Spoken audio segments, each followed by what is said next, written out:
So the purpose of our presentation today is to learn about AI tools for image generation.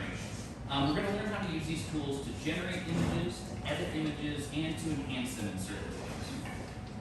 So as an overview of our presentation, first we're going to start with image generation tools. We'll take a look at DALL-E 2, we'll take a look at Midjourney, and Stable Diffusion. These are probably the three most popular tools in use right now. I should say like standalone tools. Stuff in Photoshop, they're adding this every day, these kind of things, so it's actually, the space is improving very fast. If we don't have enough chairs, there's two more over here, and there's a bench as well that we can pull out. So feel free to just slide them. I think you'll have to go this way. Oh, we have a, I guess there's a couple spots here. Otherwise, did you want to get a picture? No worries. All right, so we're going to start by looking at these three tools first: DALL-E 2, Midjourney, and Stable Diffusion. Then we're going to take a look at some other techniques beyond image generation. There's a lot of different stuff that we can do with these tools, and so it's important to know what the capabilities are. Then we'll take a look at a few other tools that do similar things and some slightly different stuff as well. We're going to end with future tools, the stuff that's coming down the pipeline that a few of us know about, not a whole lot of people yet, but they're going to change image editing and video editing pretty significantly here. And then once we're done with the presentation, we're going to switch over to like Q&A and conversation. I'm really interested in getting everybody's thoughts on how this is going to impact our creatives, anyone working with images, stock photo companies. Like there's a whole set of, subsection of the industry that's going to be impacted by this pretty significantly. And it's probably going to affect a lot of our lives too. But before we get into the presentation, I should probably introduce myself. So my name is Renze. I am a data science consultant, author, and public speaker. Through my company, Renze Consulting, I've taught over 400,000 software developers and IT professionals. I've worked with a bunch of Fortune 500 companies, and I've spoken on every continent in the world, including Antarctica. I also run a nonprofit organization where we teach. We provide free technology education to underrepresented individuals so that hopefully we can make the IT industry much more diverse in terms of the ideas and the people that we have involved in it. Working on my master's degree in artificial intelligence, I've just started to do research on AI at Johns Hopkins, so the stuff I'm doing, I think is really cool. If you're interested in that, feel free to ask. I'm also a Microsoft MVP in artificial intelligence, so Microsoft recognizes me as one of the top leaders in artificial intelligence around the world. And I'm like an author for books and some other stuff too. So, welcome to the Las Vegas AI Meetup for those of you who haven't been here before. It's a monthly meetup. We have every third week of the month. We talk about AI, machine learning, data science topics on a regular basis. We typically start with either a presentation or demo of some kind and then have an open discussion or Q&A session afterwards. We try talking about new topics each month, and it's part of Tech Alley, which, as you know, is this community of meetups where we get together every third Saturday, all of the different meetups at the same place. All right, so we're going to start with a fun game. Guess which image is a stock photo versus an AI-generated image. All four of these are, four sets of images you're going to see are actual photos from my website that I use. One will be AI-generated, the other will be a stock photo. All right, so which one do you think is AI-generated, A or B? Who thinks it's A? Raise your hands. Okay. Who thinks it's B? Okay, this is the easiest one. They're going to get harder, but I see a lot of you already figured out. Like if you take a look, you can see its hand doesn't quite make sense there. But there's little giveaways. Okay, so who thinks it's A? Sorry, AI generated? AI generated, yep. A, okay, and who thinks it's B? Okay, so this one is A. I generated this for my end of year recap of AI. Looks pretty good, but you see there's slight anomalies with the cut and stuff like that. All right, so who thinks this one, which one is AI generated? A or B? Okay, you guys are really good. All right, so this one is B as well. This is for my next talk on AI ethics. And who thinks it's A, AI generated, and who thinks it's B? So this is the most difficult of them, and it looks like we're about 50-50. So this is the AI-generated image. I created this after a series of pretty impressive breakthroughs happened, and I needed an image to capture how artificial intelligence is starting to exhibit sparks of general intelligence. So I created that image using DALL-E 2 and a couple little tricks that I did with the image as well. But as you can see, this would have taken a professional artist quite a while to do, I would guess, to create something of that level of quality. and I was able to do it in significantly less time for significantly less money. All right, so there's three main tools that are being used for AI generation right now across the internet. They're growing really fast. We've got DALL-E 2, Stable Diffusion, and Midjourney. We're gonna take a look at all three in order. So first, we have DALL-E 2. Now with DALL-E 2, it just takes a text prompt like a robot painting a self-portrait on a canvas, and it generates an image like that. You'll typically get like 3-4 images, depending upon what you set it to, and then you can either choose the best image or regenerate it based on changes to the prompt afterwards. Here's what DALL-E 2 gives us when we ask for a photograph of an astronaut riding a horse on the moon. As you can see, I mean, it's a relatively decent photo. Most people can tell it's not a real photo, but this stuff is getting better, and as we'll see with some of the later examples, it's getting better every day. And now here's a third example. So a photo of a teddy bear on a skateboard in Times Square.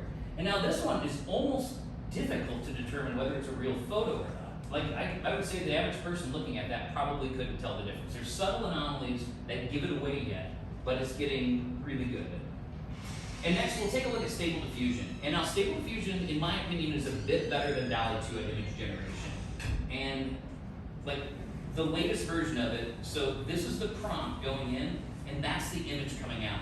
And now once again, like I have a difficult time looking at this and not knowing that that's a real photograph from a professional photographer. And here's a second example. So medium shot side profile portrait of a warrior chief, tribal panther makeup, blue on red, looking away, serious eyes. And then we give the more detail you give these prompts, often the better results you get. So we're specifically specifying things like the camera's focal length, hard rim lighting photography, the aspect ratio, and beta up beta. I actually don't know what those two tags do. And here's a third and final Stable Diffusion image. So essentially asking it to create architectural layout or an environment.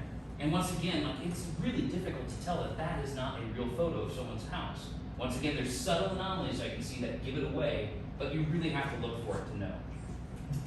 All right, and finally Midjourney, which I personally think is the best of them right now in terms of their version 5 that was just released. But it's like an arms race happening. One will be better 1 month, and then the next month the other one's better.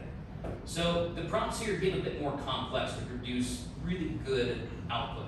So we can also see, we've got the description of what we want, and then we're asking for more specific features like lomography, which I don't even know what that means, XR50, 200, I assume that's a camera type, high contrast in 4K with Midjourney version 5. And this looks like something that would win like a photo competition if you ask me. I'm not an expert with photography though, but it looks good. And we can also ask for different camera types in this even.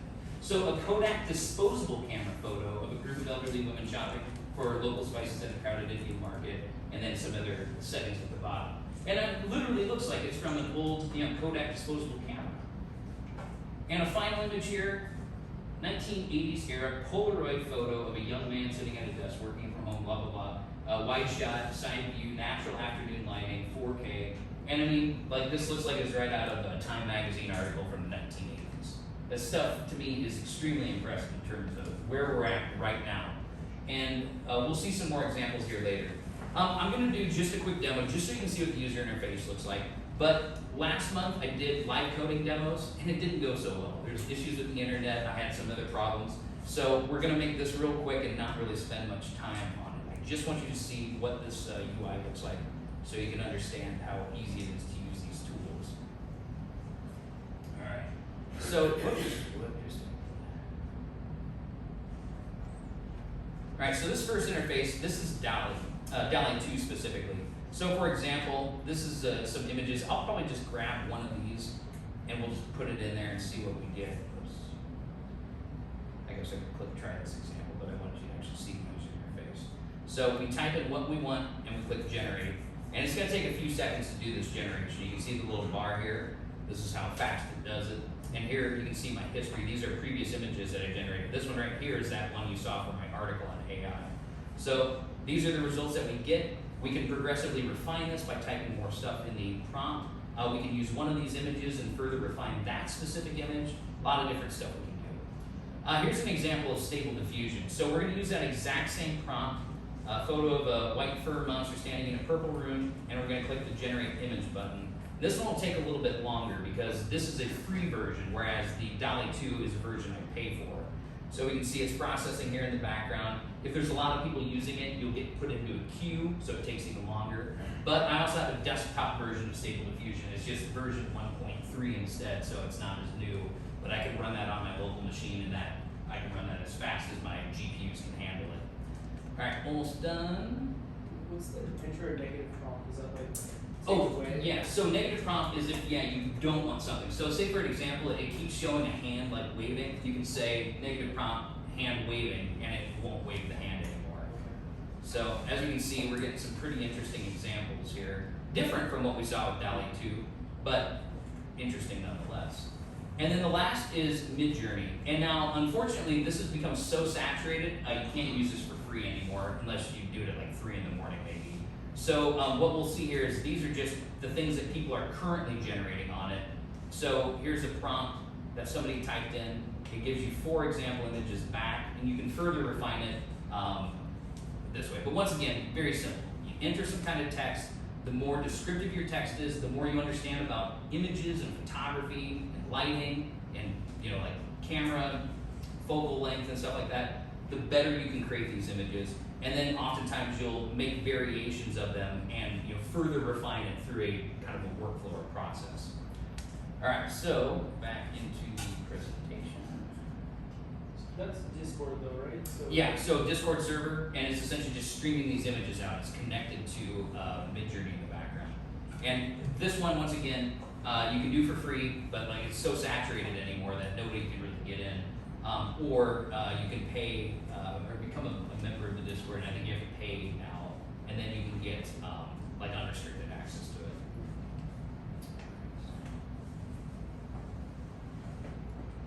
All right, and these AIs, they can create images, not just photographs, but they can create images in a variety of different styles. As long as you can specify what you're looking for as a textual description, you can have it create anime stuff, like I don't know what it is, like marketing kind of images or super realistic images as well. And these are the latest version of Midjourney 5, images that it created. And now I really struggle to determine whether these are actually real photos or not. We'll zoom in on each of them. So as you can see, like the lighting, once again, looks like a professional photographer doing it. This is probably a relatively complex text prompt to generate this. Here's another one. Once again, this looks like it could be something out of an award, like a photography award series. And here's one that just looks more casual, but even like reflections on the background. Some of the reflections are correct, but others you can see, I don't think that reflection is correct. So for the most part, it's even understanding how light reflects off of surfaces. And even the lighting from above, you can see you get the hair light on her as well. So it understands concepts of lighting, and I don't want to say it understands the physics of light yet, but it's definitely getting closer. And here's the final one. And once again, you can see minor problems with this, like the fingers don't look like they're moving like in a natural position. But once again, it's really difficult to tell that this isn't a real photograph. And I should point out that this progress has happened very fast. I believe version 1 of Midjourney, I don't think it's more than 2 years old. I think it's probably like 1.5 years if I had to guess. Does anyone know for sure when Midjourney 1 came out? Okay, it's been relatively recent. And this is the kind of progress we've gotten in just a year or 2. And here's another example. Like version 1 couldn't even figure out how to do eyes correctly, and now that looks like it's right off of a poster from Avatar. And here's another example. I personally think the version 4 image here looks more real than the version 5, but version 5 is definitely using more highly stylized generation capabilities. All right, so there are some definite pros and cons to this technology. Pros, easy to use. If you can type what you want, you can get it to generate something. Not always perfectly, but these are mostly free, like the Hugging Face of Stable Diffusion is free. There's Stable Diffusion online. DALL-E 2, I don't think there's a free version of that anymore. You used to be able to play around with it. And so there are definitely free versions available, but if you really want to do, if you're using this every day for your work, you're going to want to pay for some one or more of the services. And that's very powerful. I mean, you saw just a few examples of what this technology can do, and this is going to get progressively better. Like right now is the worst it will ever be. Like going forward, it will be better than today. And On the downsides, it requires practice. Like, you really have to learn how to ask the system for what you want in order to get what you need. I typically iterate through a bunch of different prompts, changing things, adding stuff, using the negative prompts to remove stuff, until I get something that's a good starting foundation to further enhance using other tools, like Photoshop or image in painting or other techniques we apply. And that means it can be very difficult to perfect. So you can get good results just by throwing something in, but if you need to get exactly what you're looking for, you need to know a whole bunch of prompt engineering techniques and other tools like ControlNet and things that I'm going to show you here soon. And finally, and this is probably the biggest one in terms of cons, the copyright laws right now are very gray around this. We're seeing, in some cases, it's completely fair use. In other cases, it's being rejected by copyright offices. For example, there was a comic book that was submitted, it got accepted, they said this is completely AI generated, the Copyright Office accepted it, said, yep, nope, looks good to us. And then there were some complaints, I think, and then it got rejected by the Copyright Office because district judges or something essentially said, yeah, we think this violates copyright. So right now, they're figuring all of this out. My best guess, based upon my knowledge of fair use, I'm not an attorney, is that in time we will eliminate content from the engines that people don't want to be a part of it. But then everything else that's freely available on the internet will be fair game for the models to train on, and then you can generate anything from it because it's not directly copying anything. It is completely synthesizing something from scratch. In the same way, if you ask somebody, hey, could you paint me a duplicate of the Mona Lisa? They'd be like, oh, sure, but do it in my style. All right, yeah, so it's essentially like somebody processing this through their own brain, but we're doing it through a model instead. Now, if it were recreating things exactly from the source, that would be different, and that would actually, you'd be in some serious trouble, I think, in terms of copyright. But I would definitely talk to an attorney before you start using this professionally, unless the stakes are extremely low. All right, so other techniques, like that image generation is just the beginning of what we can do with these new tools. So ControlNet is a new technology where you take an image and you essentially extract the pose from the image. So this right here represents the person's pose, and then we can generate new images from that pose.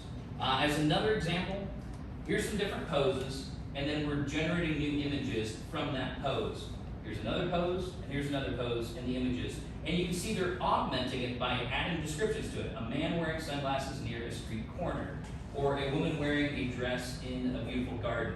And you're essentially synthesizing the content around that pose that you want the person to be in. But you don't even need to use these pose estimation models. You can do it with depth maps. You can do it with sketches even, where you just draw what you want, and it essentially synthesizes it, and then you can add textual description, like a turtle in a river, or a masterpiece of cartoon-style turtle illustration, to get it to generate that image based on the sketch that you've drawn. And now, another technique that we can use is something called image in-painting or image out-painting.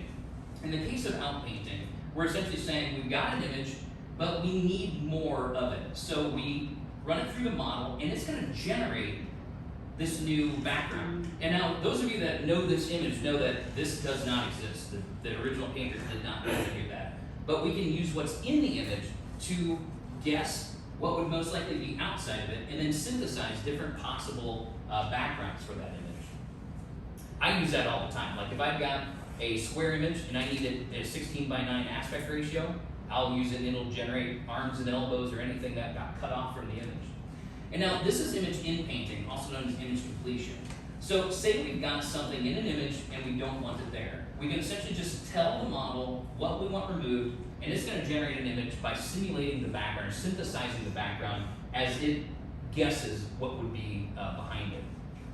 And then we've also got image style transfer, which is where we take a source image and we take an image that has a certain style that we want to apply, and then we generate the output from the combination of that source image and the stylized image. And as you can see, not only is it using kind of the painting strokes in the image, it also recognizes that there's a strong emotional expression on this character, so it actually makes my smile much bigger because it understands those concepts from the image. And then we have image coloration. So we can take a black and white image, and we can actually add color to it, and the color actually looks pretty good. I mean, I wouldn't know that this wasn't the original photograph if I had to guess. I mean, I can see some slight issues with color back in there where it didn't fully colorize it, but. And then we also have image super resolution. So every time you've seen those movies where we're like, oh, zoom in and enhance, and we can figure out who the killer was. Like, this technology actually exists now. It's not great. It's not going to be able to read the license plate off of someone's retina, but this is an actual example I created where I took this low resolution image and I actually synthesized the output, and then I compared it with the actual high resolution image, and it pretty much matches up. It's slightly different in terms of the curvature of the eye, but for the most part, we can take like an image and we can increase the scale by like a factor of 4, and we get pretty good clarity. I use that quite often too when I don't have a high enough quality image for something. And then depth map estimation. So you can take a 2D photo and you can extract what's called a depth map, which the brightness of the color represents the distance of the image, like how close it is to the camera. And so we can take these depth maps and feed them back into that control net that I showed you earlier, and it will synthesize a new photograph with all of the characters completely replaced with completely synthetic characters, and all of the background replaced with a completely synthetic background. So say, I really like the style of, where people are positioned in this photograph, but I need my own photo, you can synthesize your own from that scene, essentially. And we also have face generation. And this is a technology that's gotten really good in the past few years. So we can specify the attributes of a face that we want, and it will generate that face. And we can even, not control net specifically, but we can use things in order to morph the angle of that face so we can get it in exactly the right position that we want it. And I should note, this person does not exist. They are completely synthetically generated. And we can also do the same thing, but for sketch generation, where we essentially draw what we want the attributes of the person's face to look like, and it's progressively synthesizing a new image based on the changes that we're making to that sketch. We also have image interpolation, which is where we can take 2 images and we can combine them to create a third image that takes the attributes of each of those images into consideration. But there are also other tools that we can use in addition to what we've just seen. So the tool I use most often is Adobe Photoshop. A lot of these things we just saw are built right into it. You go to the filters, click on neural filters, and then you can download a bunch of different image generation, image editing features as well. For example, we've got content aware fill, which is image in painting. I use that all the time.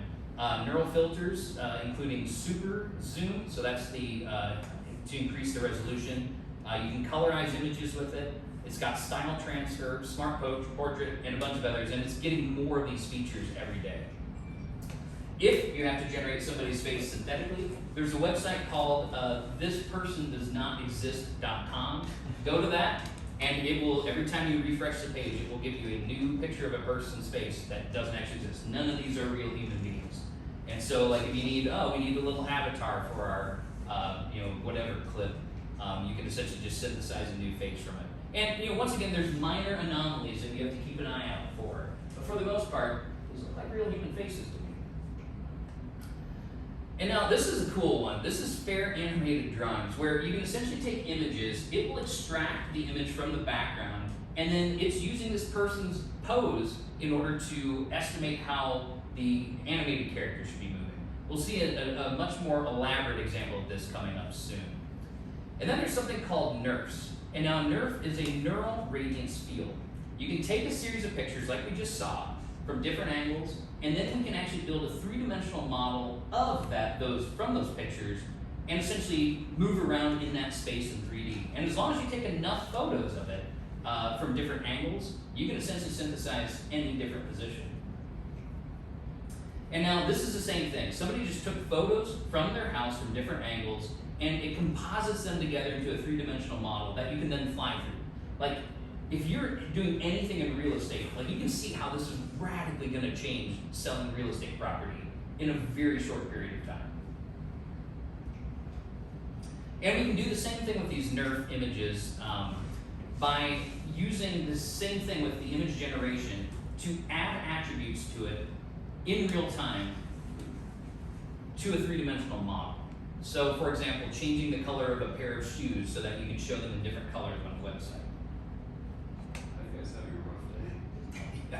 The clown was kind of creepy. And we can do the same thing with environments too. So this is Blockade Labs. It allows you to create a 360-degree panoramas just using text prompts. So this one is ambient mushroom trees growing on an alien planet.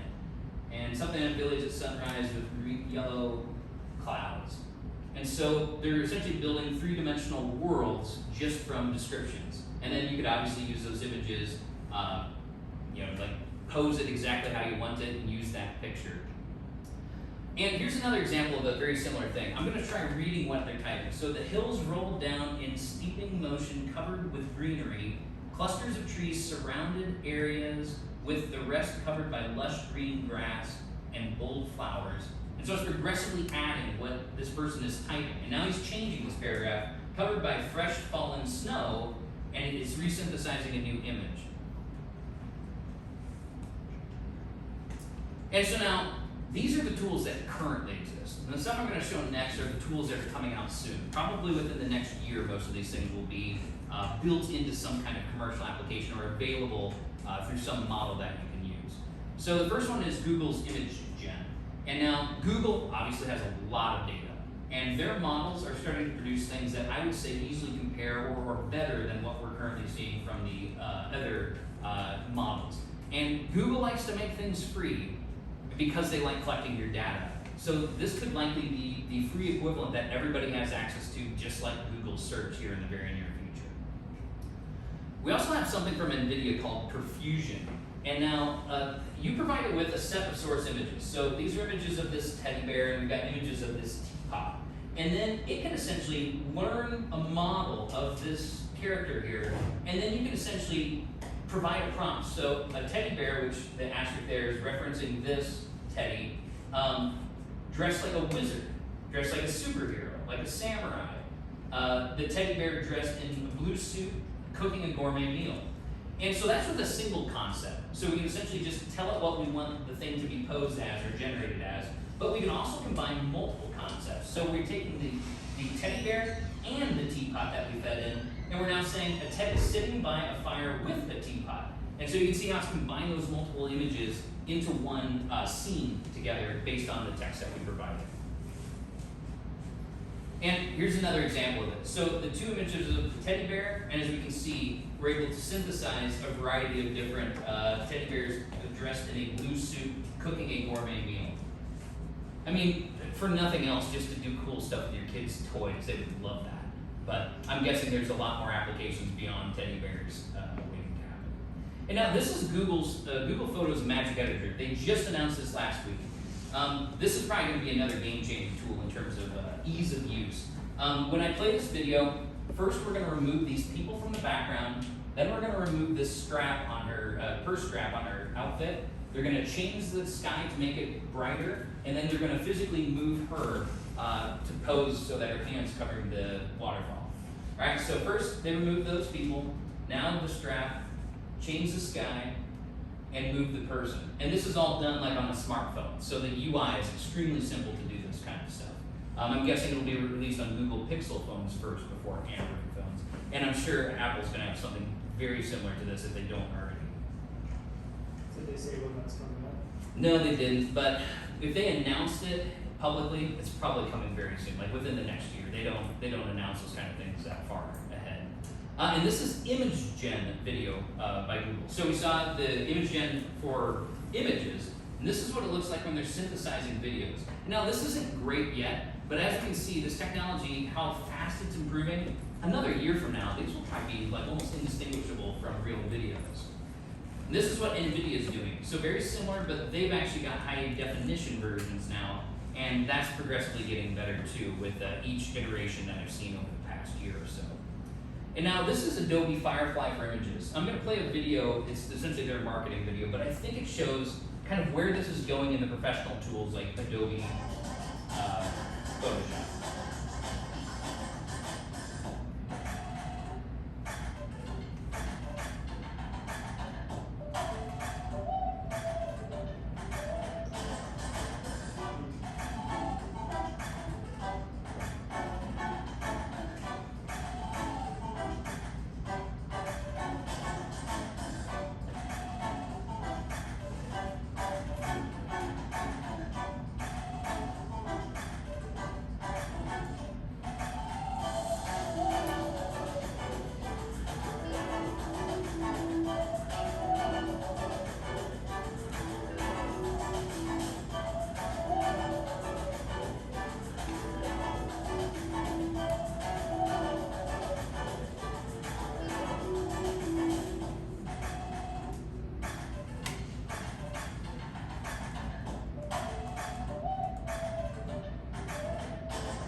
So as you can see, if you do professional image editing and work with graphics all day long, I mean, the relationship we're gonna have with these tools is changing because of how we're building AI in between us and the tool.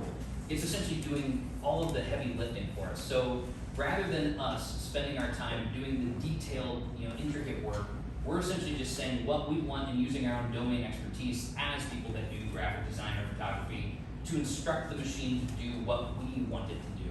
Which, I mean, when you're thinking like, a perfect example is if you're in a marketing meeting with somebody and we're like trying to come up with an image for like a billboard or something, the normal process is, you sketch something out, show it to them, oh yeah, that looks good. Okay, go back, you do the whole thing, and then you show them that next mock-up or that finished product. And like, well, could we change this, this, and this? Then you go back, you make those changes, you go back in, meet up with them, and then, oh, we still don't like that color here. And this iterative loop often takes days because of the amount of time. But if you can sit in a meeting with somebody and literally just synthesize things and change it as they're telling you what they want, like that's a radically different workflow. And it's like orders of magnitude faster in terms of like the overall creativity and workflow like development time. So this is the equivalent tool, but for video. So this is Adobe's Firefly for video. And I do a lot of video editing, so this has to be really exciting.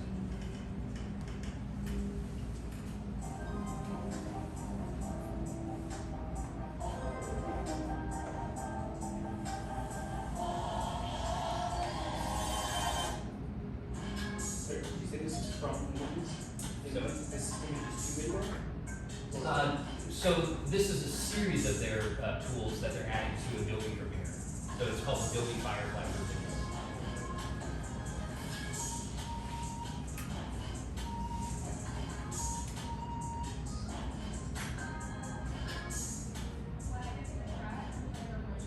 Find B-roll, that's awesome. It's literally looking at what she's saying and finding B-roll footage that matches it so you can essentially insert it right in.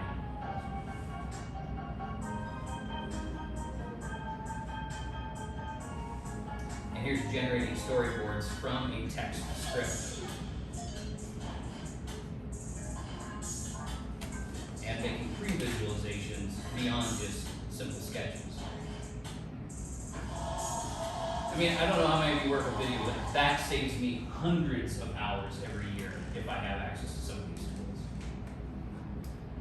All right, and this is Wonder Studio AI for CG characters. Let me start this over real quick. So what it's going to do, like we showed how we were animating those little cutout cartoons from the kids' drawings.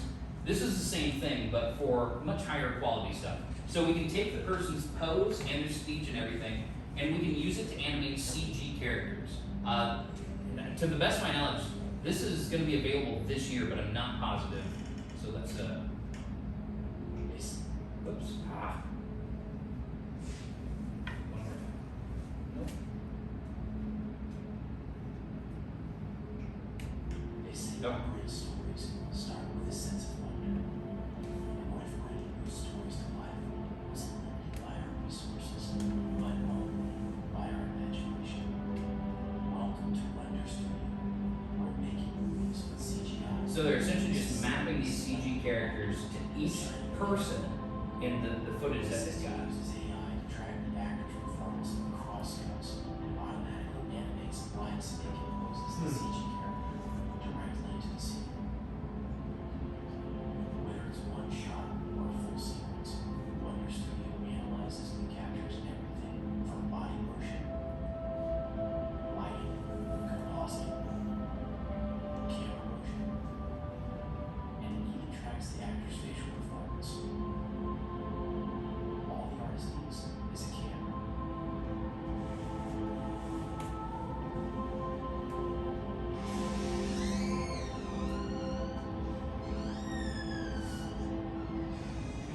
Filmmaking is a medium of creativity and collaboration between artists.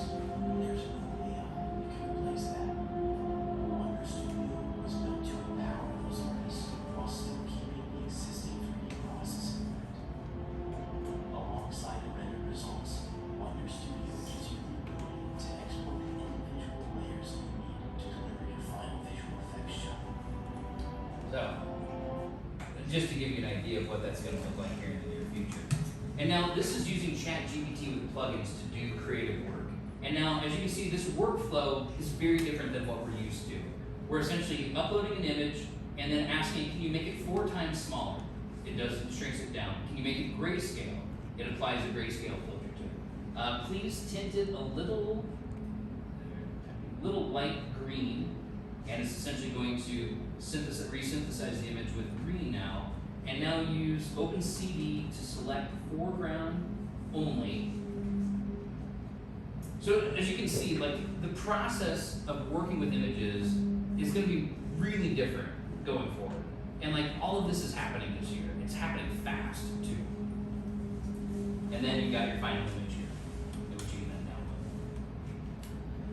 download. All right, so in summary, today we learned about AI tools for images.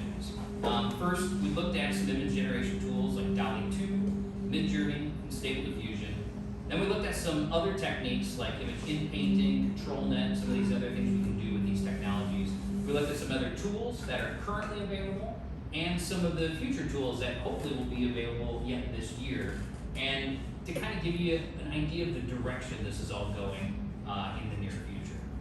If you'd like to learn more, please visit my website. I have tons of articles, videos, courses, presentations, you name it, on this topic and more. And for upcoming events, next month we're going to be doing the ethics of AI. This is a brand new presentation that I created, which I'll be giving to all my clients here over the next year. But whoever's here will be the first people to ever get to see the presentation. Not even my wife has seen this one yet. And then the following month we're going to be doing ChatGPT for your data. It's a pattern that I've been working with for a while now called retrieval augmented generation. In short, you essentially take all of your company's data in your own private database and you use ChatGPT with it by making requests to your databases to add context for your prompts so that it grounds its responses on factual information for your own company's data. And there are ways to do this completely isolated so nobody has access to your data other than you. And we'll talk about that. And then I haven't decided what we're going to do for August 19th, but there's a reason for that. I've created a survey for future topics. If you have it's 5 questions, super easy. Just take a picture of the QR code or go to the URL and then vote on which topics you're most interested in, because I really want to know what kind of things you guys are going to find valuable. It says you need permission. It does? Yeah. It shouldn't. Is everyone getting that? Yeah. Hold on 1 second. Let's fix this. Why on earth? Right now, this could be a mini TikTok course. No, it should be maybe in your folder. It says rent all. So that should be it right there. Let me go back here. I wouldn't normally spend time messing around with this, but I really need to get this information so I can figure out what to do next. On the 3 dots, I think. Yeah, okay, switch accounts.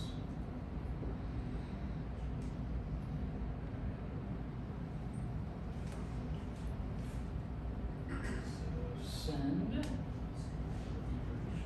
Show the URL. Copy. Barcode generator. Oh, this won't work.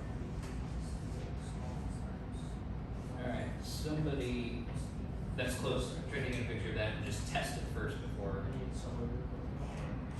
No, you need permission again. Go to your settings on the top. Yeah, it's the Google form that needs permission. Yeah, it's not accessible to everybody. Does anyone know why this would be You see, working? when you have the 3 dots, Yep. Collaborators need. it's not other settings.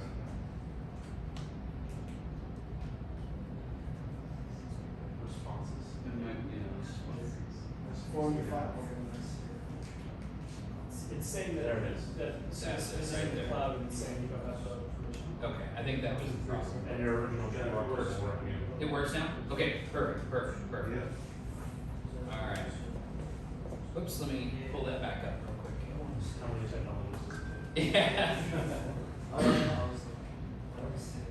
Well, that's weird. I don't think that's ever defaulted to internal organizations only. So maybe they need to change it. Whew, that made me sweat. All right, everybody got Okay, it? yeah. Okay. All right. Let's see a couple more people with their phones.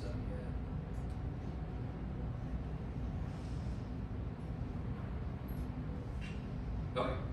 All right. And in the event you guys want to hit my website, this is a QR code for my website, which contains all of the information that we discussed and all my articles and stuff too. All right. So let's switch over to Q&A, and then we'll have kind of an open discussion about how this is going to impact careers and stuff like that. If you're just kind of interested in giving your thoughts. So does anyone have any questions about the presentation first before we start discussing the bigger implications? It was very good. Thank you. No questions? Yeah. Well, I'm somewhat new to this again. I have to get the general idea about AI and the data sets that it uses, that kind of thing. But this is the first time I've seen it with the images here. And so I'm thinking that you're typing in, a user is typing in text, describing what they want to see.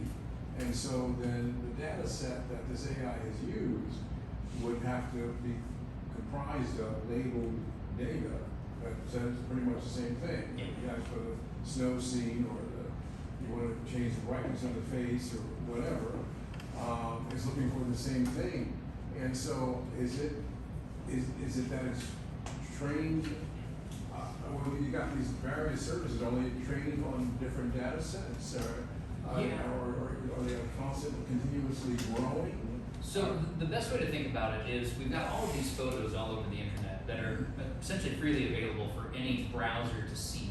I mean, if they're hid behind paywalls where you don't have access to them, but if there's something that's displayed on a website, a crawler, just like Google's search bots, can find the image and it can download the image. And then we take all of these images and we use alt tags, which are the descriptions of what's in the image, or we have human beings label the images as to what's in there, or now we can even use AI to label the images based on what's in there. And then we feed that entire training set into like an algorithm, a machine learning algorithm for images. We do pre-training on it first, which we do things like, here's the image, I'm gonna remove these 4 pixels, predict what pixels should be there. It gets really good at that after a while, because it's just like, okay, yeah, I understand. And then we can do similar things with the text, where it's like, I've got this sentence, but I'm going to remove this word. What word is most likely to go in here? So we're building a statistical model of the language and a statistical model of the images. Then we merge that together.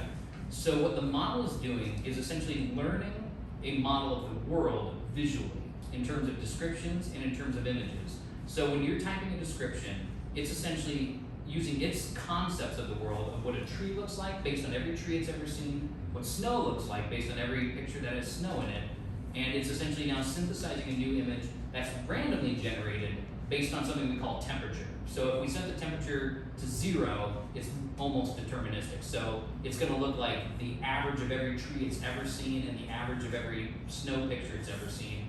But we typically want it to be creative, so we turn up this temperature, and the higher the temperature, the more creative its results get. Yeah.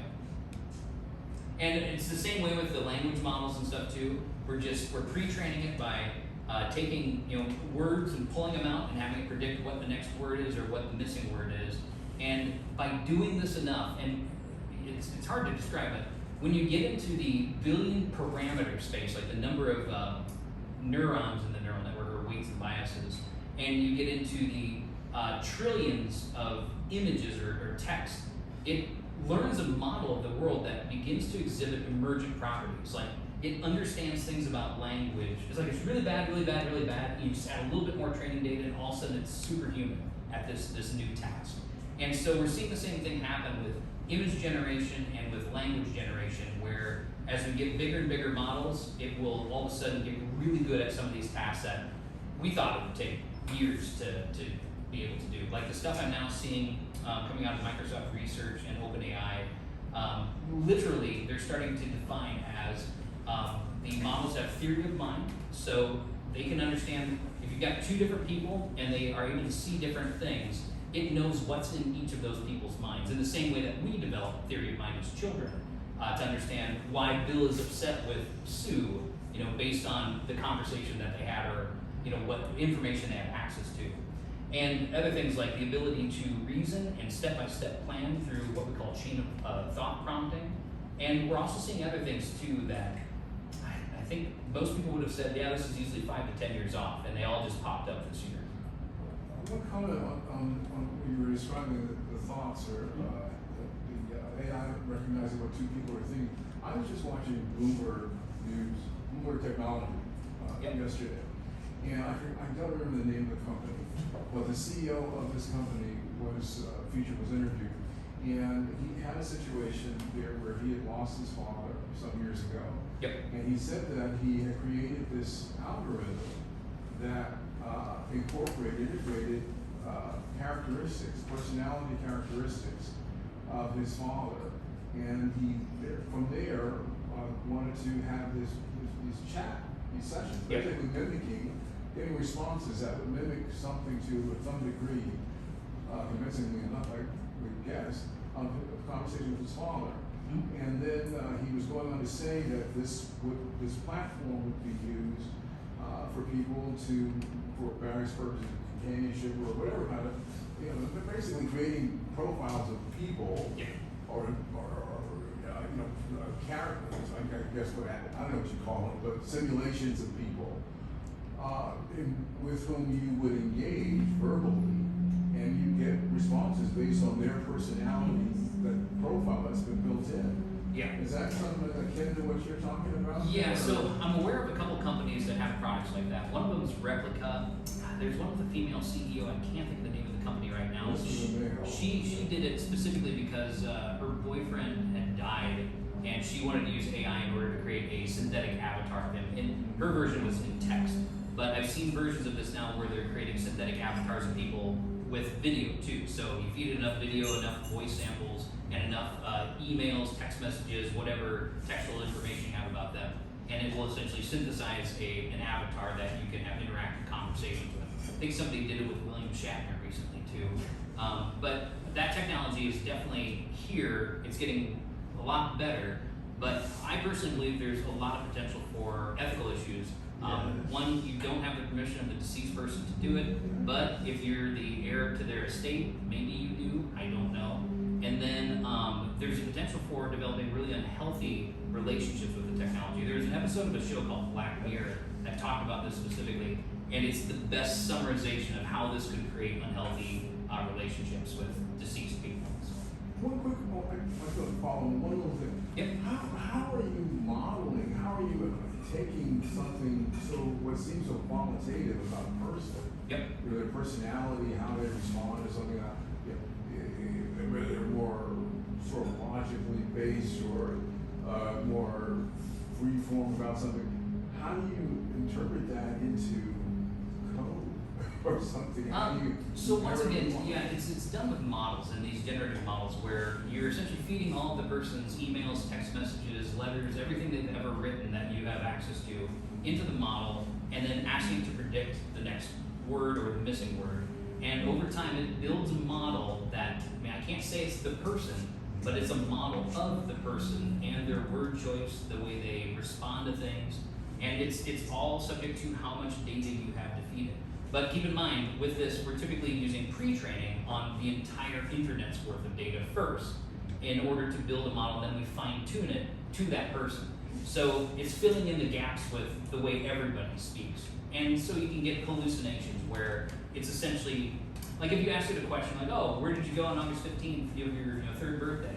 If it doesn't know, if it never saw that, oh, well, I went to Chuck E. Cheese's, because that's where most people would have said where they were. Yes. I heard that whoever they are, these developers are spending $100 million a year, and in 10 years it'll be $1 billion. The idea is to get the AI stuff to interact emotionally with people, so they get the emotion.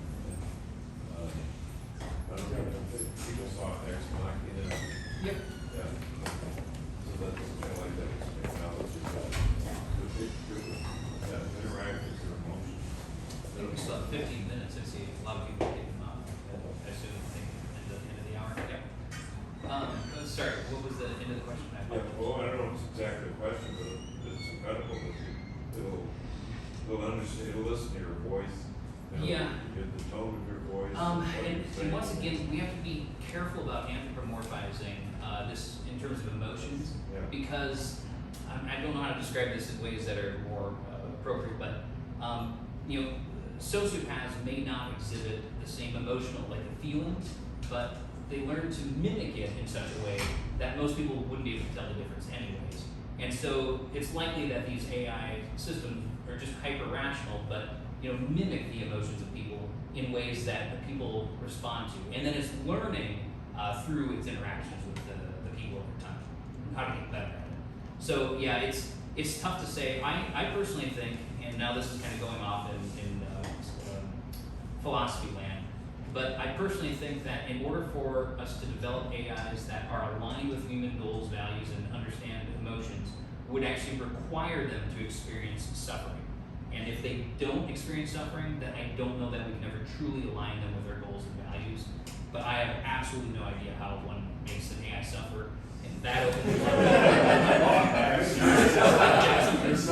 Yeah. I can tell you though, interacting with Google Bard version 1.0, it felt like it had some emotions. It would get agitated if you would keep probing it by asking it like, hey, why don't you answer this question? I just don't want to answer it anymore. Well, there's nothing wrong with the question I asked. This conversation's over. And it would just end. And you're like, okay, I guess Google Bard's not happy with me. The current version though that was just released recently, way better. Yes. I forget the name of the plugin you use with ChatGPT for image generation. DALL-E 2. That was just the DALL-E plugin Yeah. for it? It's not a plugin, it's a website, like in their labs. Oh, I think you had a plugin directly into ChatGPT chat. Oh, so yeah, that hasn't been released. That was in the future technology. Oh, okay. It's coming soon, probably this year, to the best of my knowledge. The ability, if you have the pro version, the ability to search the web, use third-party plugins. Like I've already got access to the third-party plugins and stuff, but I think it's being released. No, it was just released to all pro users. I think last week. I have the plugins, I just haven't found a good one to do it. Yeah, there's nothing good for images yet. If you need to create graphs, though, Wolfram Alpha is pretty good at creating charts right now. So my question is, have you found a benefit to keeping topics in a specific ChatGPT chat versus using one chat to do all of your image generation? Or saying like this one is going to be dedicated to paintings, this one's going to be dedicated to real image generation. Because one of the things I'm trying to do is use ChatGPT to generate my prompts, and I then plug in the DALL-E too. So is there a benefit to segregating those out into separate chats? Does the ChatGPT learn better in that way? There's a couple different tricks you can do. So obviously, getting really good at prompt engineering is important, and the models have gotten really good at prompt engineering themselves. Even though they were only trained up to like 2021, there was enough going on that they essentially understand the prompt. And that will improve. But what you can do is, like you said, create separate models where you've got prompts to generate the images that are fine-tuned based on your own knowledge of, if I ask for a person, make sure it's a photorealistic. If I ask for a dog, make sure it's a German Shepherd. So it's essentially learning from this, templatized prompt that you've created. The most powerful way to do this, though, is with something called retrieval augmented generation, which is that topic we're going to talk about 2 presentations from now, where you're essentially storing a database of every prompt you've ever done, and then you use something called text embeddings and a vectorized database to query that database for the most similar prompts that you've used. And you can even score them too. This one was really good, this one was really bad, and say return the most similar prompts that produce good results, and then pull the prompts that produce bad results so we can use that for negative prompting. And then essentially you're retrieving that data from the database and you're injecting that into your prompt. So you've got the instruction, create me a prompt for DALL-E 2, blah, blah, blah, using this information as context. And then here's some examples of good ones, here's some examples of bad ones. Now synthesize me a new prompt for this image that I want. And that combination is the most powerful thing I've seen so far. Yeah. Yeah, how do you respond to people that believe that AI is going to destroy the world by 2020? That is a great question for our next presentation on the ethics of AI. The short version is the value alignment problem is the single biggest long-term problem we're going to have with artificial intelligence. In the short term, the labor economy, I think, is the biggest issue we're going to face.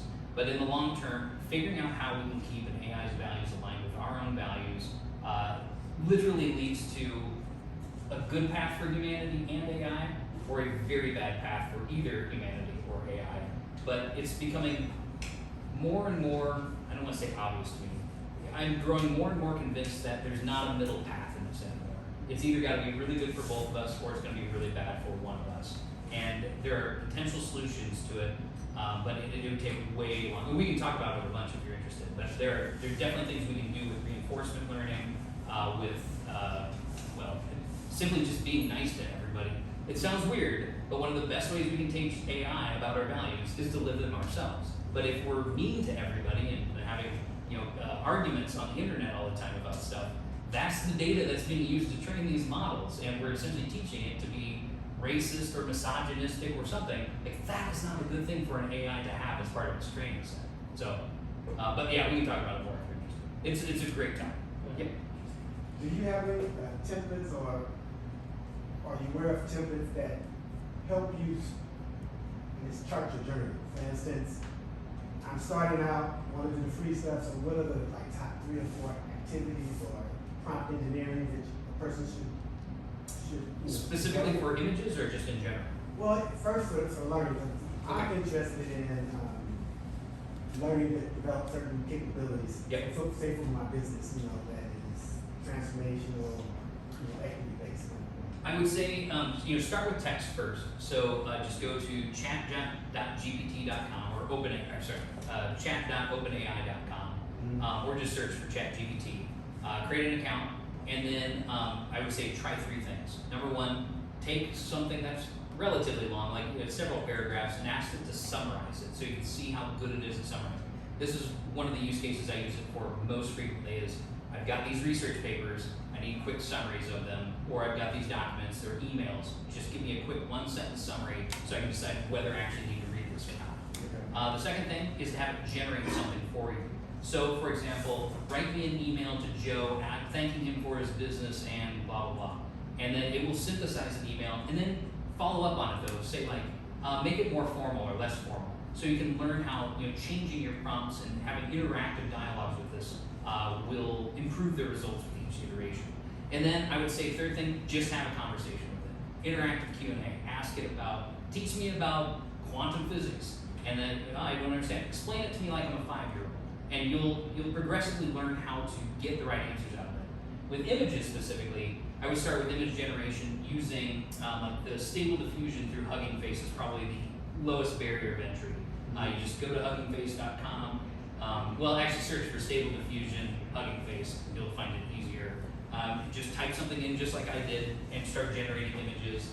And then, doing image generation first, and then image out painting next, where you take an image and you say, fill in the background. That's probably the second thing I would do.